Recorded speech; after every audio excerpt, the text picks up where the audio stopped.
돈이 되는 뉴스 시작합니다. 한국투자증권 이프렌드에어 김민진 차장과 함께합니다. 안녕하세요. 안녕하세요. 네, 바로 뉴스 기사 열어보겠습니다. 자, 기관의 매도세가 시장에 이어지고 있는데 그 와중에 사는 종목이 무엇일까 봤더니 수익률도 괜찮았더라. 이런 내용입니다. 기관 순매수 상위 주요 종목들의 주가 변동률인데요. LNF 한 달 정도의 기간입니다. 7월 1일부터 8월 3일까지 24% 정도 올랐고요. LG화학도 20% 상승, 에코프로, BM, 현대모비스, 네이버 모두 두 자릿수 수익률을 거뒀습니다. 다음 보시죠. 7월 이후에 기관이 우리 시장에 대해서는 2조 원 이상 판 것으로 나타났는데 몇몇 기업들은 담았습니다. 근데 수익률이 좋다 이런 내용입니다. 따라서 우리도 좀 사야 될까라는 고민일 것 같은데요. 어떻게 보십니까? 우선 기관들의 매도는 좀 아쉽죠. 왜냐면은 지수가 반등이 나오고 특히 이제 외국인들이 바닥권에서 좀 매수를 강하게 만들어가면서 코스피의 반등이 나오고 있는 상황 속에서 기관의 매도가 지속적으로 나오고 있다는 얘기는 그만큼 지수의 상승 여력을 줄이는 요인으로 작용을 하고 있기 때문에 분명히 아쉽다라고 표현을 해볼 수 있을 것 같습니다. 다만 이제 그런 상황, 아쉽다라는 표현을 하고 끝내면 안 되겠죠. 그러한 가운데서도 기관들이 매수하는 종목군들을 찾아야 된다는 것이고요. 지금 이제 보시다시피 네이버라든지 현대모비스 그리고 셀트리온 같은 기업들에 대한 매수를 강화시켰는데요. 해당 기업들이라고 한다면은 모두 다 자동차, 네. 부품 쪽, 그리고 바이오, 그리고 플랫폼 쪽의 선두주자 기업들입니다. 물론 이제 나눠서 생각해 본다라고 한다면은 바이오와 플랫폼은 대표적인 성장 섹터에 속할 수 있겠고요. 자동차 부품 같은 경우는 그간 좀 부진했었던 전반적인 수량적인 문제를 좀 해결하면서 하반기에 물량들이 늘어날 수 있는 효과가 있다라는 기대감, 이러한 부분들이 반영될 수 있을 것 같은데요.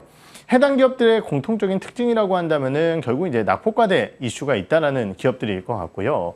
어제 시장 그리고 오늘 시장의 흐름을 살펴봤을 때도 결국 이제 낙폭과대 성장주들에 대한 주가 흐름이 상당히 좋은 모습을 보이고 있습니다. 거기에 대해서 또 매수 많이 했었던 종목군들이 대표적인 2차전지 주들인데요. 해당 기업들 같은 경우는 낙폭과대라는 인식 자체는 제한적일 수 있겠지만은 역시 3분기, 4분기의 실적 혹은 내년까지의 실적 자체도 계속적으로 성장할 수 있는 기업이다라는 측면에서 봤을 때 실적과 그리고 성장이라는 모멘텀을 보유하고 있는 기업들의 주가가 좋다라고 판단해 볼 수 있을 것 같고요. 그러한 부분들을 종합적으로 고려해 봤을 때 외국인과 기관의 수급이 유입되며 하반기의 실적 성장도 유효한 섹터 내에서의 종목군들을 찾는 전략이 유효하지 않을까 생각을 해볼 수 있을 것 같아요. 역시 종목에 집중하는 전략 그렇죠. 밖에 요즘에는 세울 수 없을 것 같습니다. 그러면 여기에서 투자 아이디어를 얻어서 어떤 종목을 매수하면 좋을까요? 예, 사실 이제 대형주들은 여러분들 잘 알고 계시니까요. 네, 아직도 괜찮아요, 이들 종목이요? 우선 플랫폼 관련 기업들이라든지 이런 기업들은 제가 이 시간에 한번 나와서 이 가격 아니면 이 가격 아니면 언제 사냐 이런 말씀을 좀 드렸었던 것 같은데요. 역시 성장주들의 반등 흐름 속에서는 당연히 지켜봐야 될 기업이라고 판단을 하고 있고요. 예. 제가 오늘 들고 나온 기업은 사실 이제 낙폭과대주는 아닙니다. 어떤 기업인가요? 화신이라는 기업이에요. 요즘 부품 이쪽 분위기가 좋던데요. 그렇죠. 아까 이제 현대모비스 말씀을 드렸지만은 결국 이제 부품사들 같은 경우는 하반기에 물량 효과를 좀 기대할 수 있다라는 측면이고요.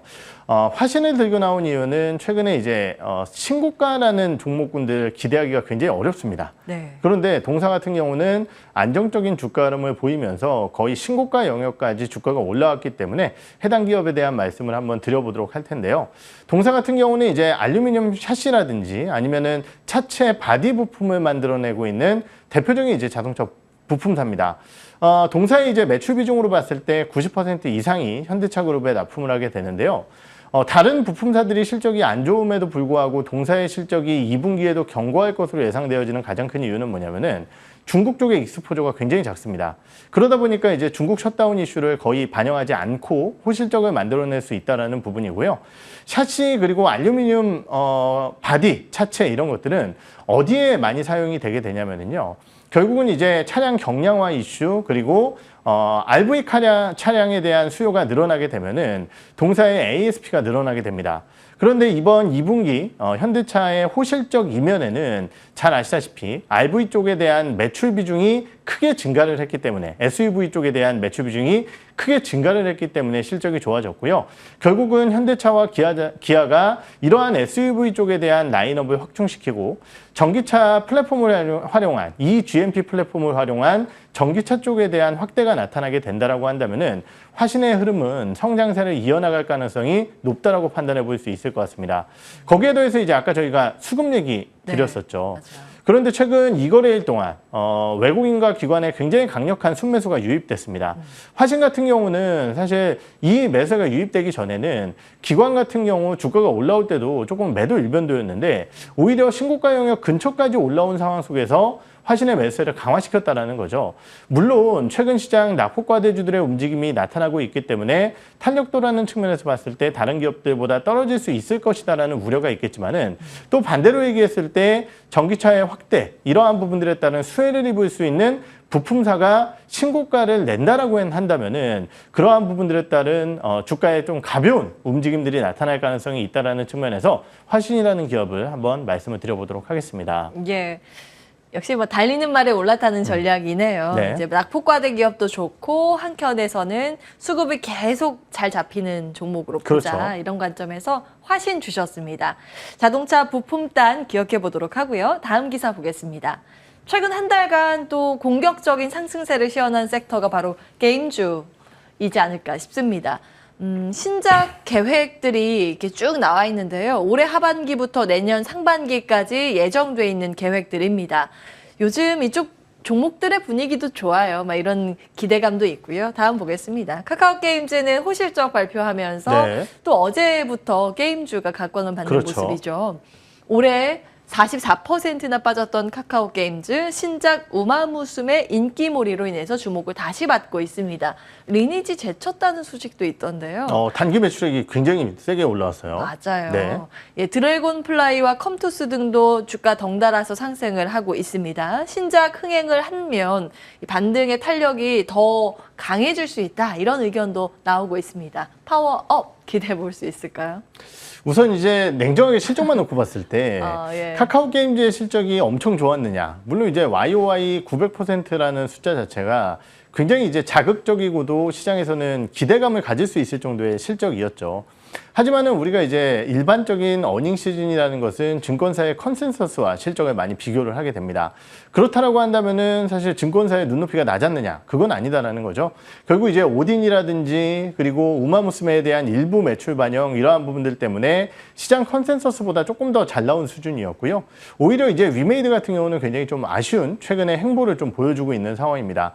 그럼에도 불구하고 게임주들의 강세 흐름이 나타났다라는 이유는 결국은 며칠 전에부터 말씀을 드렸었던 성장주들이 움직일 수 있는 환경들이 만들어지고 있다는 거죠. 결국은 이제 경기에 대한 우려감이 지속되고 있는 상황 속에서 유가에 대한 하락이 만들어낸 전반적인 이 물가에 대한 우려감이 줄어들고 그러한 부분들이 결국은 이제 공격적인 긴축을 늦출 것이다라는 기대감, 이러한 부분들은 성장주에게 기대 요인으로 작용을 하고 있습니다. 그러다 보니까 전일 컨텐츠 관련주라든지 아니면은 오늘 같은 경우도 주요 바이오 섹터 내에서 굉장히 급등하는 종목군들이 많이 보이는데요. 이러한 부분들이 뭐 게임주뿐만이 아니라 관련 성장 섹터에 대한 강세로 연결됐다라고 표현해 보는 게 맞을 것 같고요. 거기에 더해서 이제 게임주 같은 경우 역시 이제 지난 시간에 나와서 말씀을 드렸지만은 상반기, 특히 2분기 같은 경우는 대작을 내는 게임사가 거의 없다라고 말씀을 드렸어요. 네. 그나마 이제 카카오게임즈의 우마무스메 정도라고 말씀을 드렸었고 네. 대부분의 대형 게임사들의 신작 모멘텀은 3분기, 4분기에 집중되어 있었습니다.